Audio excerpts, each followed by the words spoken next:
नमस्कार दोस्तों, daily current affairs के इस वीडियो लेक्चर में आप सभी का बहुत बहुत स्वागत है। यदि आपको वीडियो पसंद आता है तो आप इसे लाइक अवश्य करें ताकि ऐसे ही वीडियो हम आपको उपलब्ध करा सकें।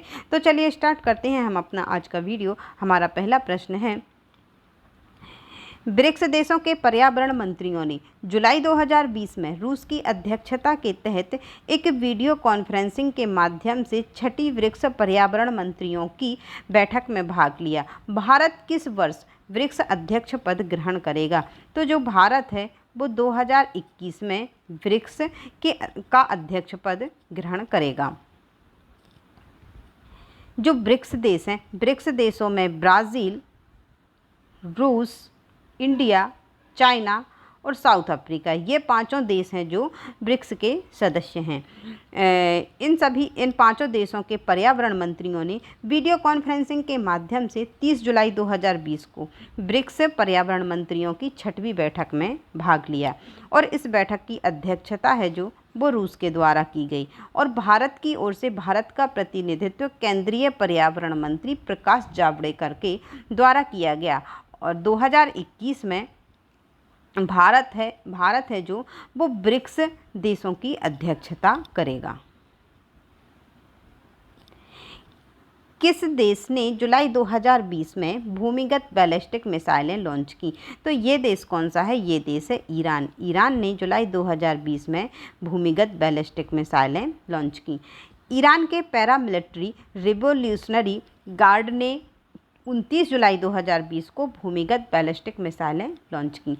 इसे एक ड्रिल के हिस्से के रूप में लॉन्च किया गया था जिसने होर्मुज के जलडमरू मध्य में एक प्रतिकृति अमेरिकी वाहक को लक्षित किया। ईरान ने अपनी कुछ बैलिस्टिक मिसाइलों को विकसित और संग्रहित किया है ताकि उन्हें दुश्मन देशों द्वारा नष्ट या जब्त होने से बचाया जा सके। जुलाई 2020 में अमेरिकी हाउस ऑफ रिप्रेजेंटेटिव की विदेश मामलों की समिति ने किसका अध्ययन करने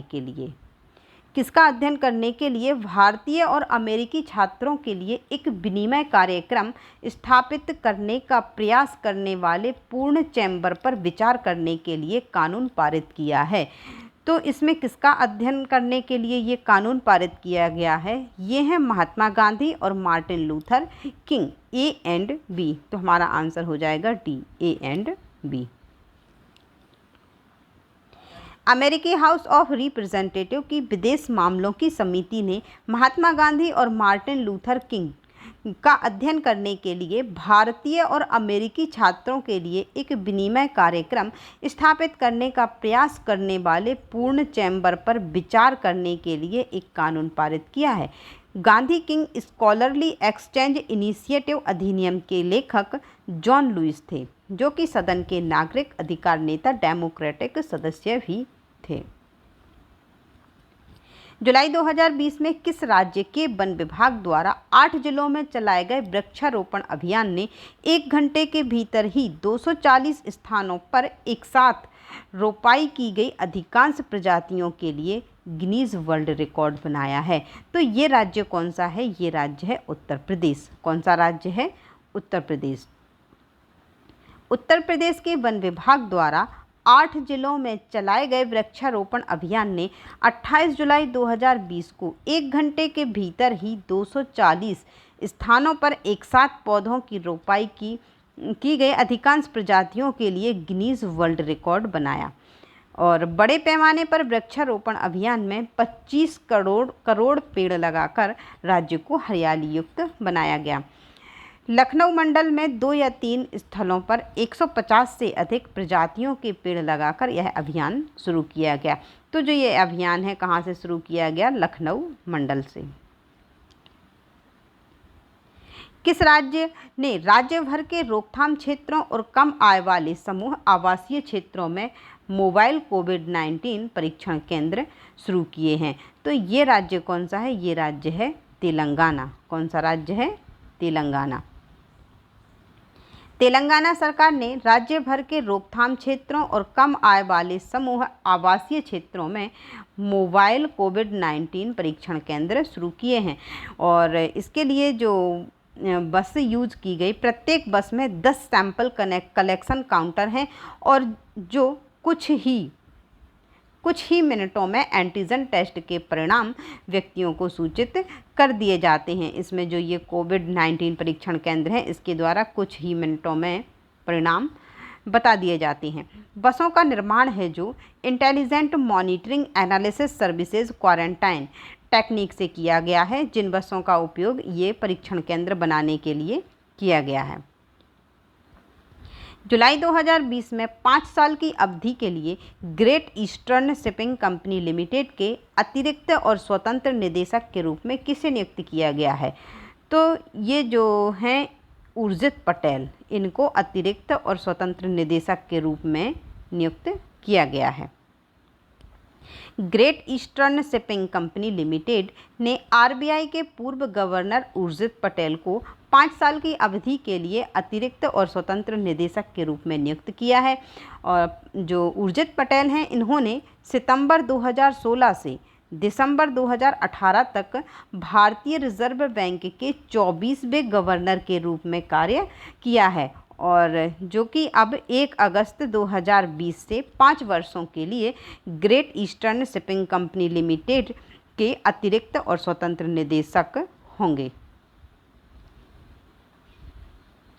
विश्व रेंजर दिवस कब मनाया जाता है? तो जो विश्व रेंजर दिवस है ये मनाया जाता है 31 जुलाई को, 31 जुलाई को। विश्व रेंजर दिवस हर साल 31 जुलाई को मनाया जाता है और यह रेंजर्स द्वारा दुनिया भर में हर दिन किए गए महत्वपूर्ण कार्यों को सम्मान देने के लिए मनाया जाता है।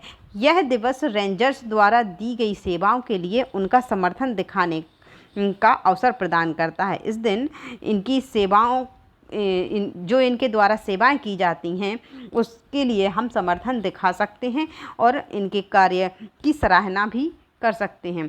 एक रेंजर आमतौर पर एक वन रेंजर या पार्क रेंजर को संदर्भित करता है। वह पार्कलैंड्स प्राकृतिक संरक्षित क्षेत्रों को संरक्षित भी करता है। इस दिन इनके द्वारा किए गए महत्वपूर्ण कार्यों को सम्मान दिया जाता है। वैसे तो सम्मान हमेशा दिया जाना चाहिए, परंतु इस दिन विशेष रूप से हम विश्व रेंजर दिवस मनाते हैं। तारों और ग्रहों के रूप के बारे में रहस्यों की खोज में पृथ्वी के समताप मंडल के किनारे पर एक विशाल गुब्बारा भेजने की निम्नलिखित में से किसकी योजना है? तो ये योजना है नासा की। किसकी योजना है? नासा की।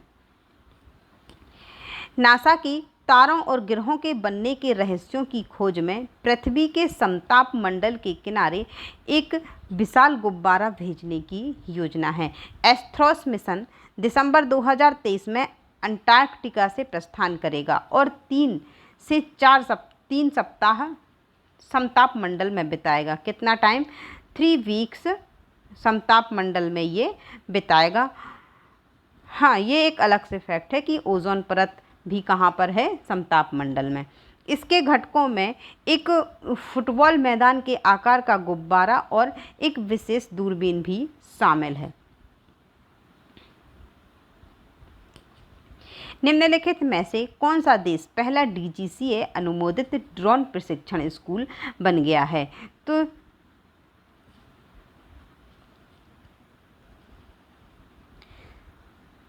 तो ये है जो बॉम्बे फ्लाइंग क्लब। कौन सा है? Bombay flying club. Bombay flying club देश का पहला डीजीसीए अनुमोदित ड्रोन ट्रेनिंग स्कूल बन गया है। डीजीसीए ने क्लब के आवेदन को सुदूर संचालित विमान सिस्टम के लिए दूरस्थ पायलट प्रशिक्षण आयोजित करने के लिए मंजूरी भी दे दी है। हालांकि यह कहा गया है कि क्लब को हवाई फोटोग्राफी, सुरक्षा और बीमा के बारे में कुछ शर्तों को पूरा करना होगा। 2020 में विश्व संस्कृत दिवस कब मनाया गया? तो जो विश्व संस्कृत दिवस है वो मनाया गया 3 अगस्त को। कब मनाया गया? 3 अगस्त को। विश्व संस्कृत दिवस 3 अगस्त को मनाया गया 2020 में जो संस्कृत दिवस है वो कब मनाया गया? 3 अगस्त को। विश्व संस्कृत दिवस हिंदू कैलेंडर के अनुसार श्रावण माह की पूर्णिमा को मनाया जाता है, इसलिए ये डेट प्रत्येक वर्ष चेंज हो सकती है। तो क्योंकि ये श्रावण मास की पूर्णिमा को मनाया जाता है और इस बार ये दिन 3 अगस्त को पड़ा। संस्कृत भाषा के पुनरुद्धार और रखरखाव को बढ़ावा देने के लिए प्राचीन भारतीय भाषा पर ध्यान केंद्रित करने के लिए इस संस्कृत दिवस के मनाए जाने का उद्देश्य है। विश्व संस्कृत दिवस के अवसर पर ऑल इंडिया रेडियो 3 अगस्त 2020 को संस्कृत में अपना पहला विशेष कार्यक्रम प्रसारित करेगा। अगस्त 2020 में लोकमान्य तिलक स्वराज्य टू रिलायंट इंडिया के विषय पर 2 दिवसीय अंतर्राष्ट्रीय वेबिनार का उद्घाटन किसने किया? तो ये जो उद्घाटन है ये किया गया अमित शाह के द्वारा, गृह मंत्री अमित शाह के द्वारा। केंद्रीय गृह मंत्री अमित शाह ने 2 अगस्त 2020 को लोकमान्य तिलक स्वराज्य टू रिलायंट इंडिया के विषय पर 2 दिवसीय अंतर्राष्ट्रीय वेबिनार का उद्घाटन किया है। यह महान स्वतंत्रता सेनानी लोकमान्य बाल गंगाधर तिलक की 100वीं पुण्यतिथि पर Indian council for cultural relations द्वारा आयोजित किया गया था। लोकमान्य तिलक एक महान स्वतंत्रता सेनानी और शिक्षक थे। अगस्त 2020 में निम्नलिखित में से किसने विद्यार्थी विज्ञान मंथन 2020-21 शुरू किया है? तो ये विज्ञान मंथन 2020-21 जो शुरू किया है वो किया है डॉक्टर हर्षवर्धन ने। किसने? डॉक्टर हर्षवर्धन ने। स्वास्थ्य और परिवार कल्याण मंत्री डॉक्टर हर्षवर्धन ने 1 अगस्त 2020 को विद्यार्थी विज्ञान मंथन 2020-21 की शुरुआत की। यह पहल कक्षा 6वीं से कक्षा 11वीं के छात्रों के बीच विज्ञान को लोकप्रिय बनाने के लिए एक राष्ट्रीय कार्यक्रम है। इससे छात्र समुदाय के बीच वैज्ञानिक दृष्टिकोण के साथ साथ उज्ज्वल विचारों की पहचान करने के लिए भी अभिकल्पित किया गया था। यह नीति है जो भारत में विश्व स्तरीय ज्ञान केंद्र भी बनाएगी। कौन सा देश परमाणु ऊर्जा उत्पादन करने वाला अरब विश्व का पहला देश बन गया है? तो ये देश है जो वो है संयुक्त अरब अमीरात, UAE। वर्काह परमाणु संयंत्र की पहली इकाई 31 जुलाई 2020 को चालू हुई है और UAE संयुक्त अरब अमीरात परमाणु ऊर्जा का उत्पादन करने वाला अरब जगत का पहला देश बन गया है। नया संयंत्र तेल और गैस पर कम निर्भर होने के लिए UAE के ग्राफ का हिस्सा है, जो कि अधिकांश ऊर्जा का वर्तमान स्रोत है। UAE दुनिया के सबसे बड़े जीवाश्म ईंधन उत्पादकों में से एक है। IPL 2020 19 सितंबर से 10 नवंबर 2020 तक किस देश में खेला जाएगा? ये देश कौन सा है? तो ये देश है संयुक्त अरब अमीरात, UAE। संयुक्त अरब अमीरात में 19 सितंबर से 10 नवंबर 2020 तक IPL 2020 खेला जाएगा। इस आयोजन का निर्णय IPL गवर्निंग काउंसिल की एक आभासी बैठक में लिया गया। IPL गवर्निंग काउंसिल ने UAE में टूर्नामेंट का मंथन करने का फैसला किया है और मैच दुबई, शारजाह और अबू धाबी में भारत सरकार से आवश्यक मंजूरी के बाद ही खेले जाएंगे। अगस्त 2020 में कौन पृथ्वी पर वापस आए हैं जिन्होंने अंतरिक्ष स्टेशन पर रहने के ऐतिहासिक 2 महीने के मिशन को सफलतापूर्वक समाप्त किया है? तो ये कौन है जो वापस आ गए हैं? ये हैं डोंग हार्ले और बॉब बेनकेन। तो हमारा आंसर है जो वो हो जाएगा A एंड B। क्या हो जाएगा answer? A and B, Dong Harley और बॉब बेनकेन।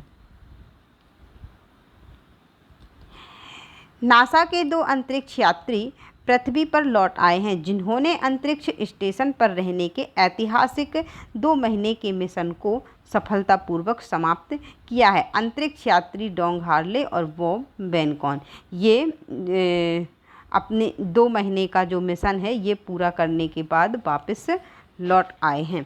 आज का वीडियो करते हैं हम यहीं पर समाप्त और मिलते हैं अपने कल के वीडियो में। वीडियो देखने के लिए आपका बहुत बहुत धन्यवाद।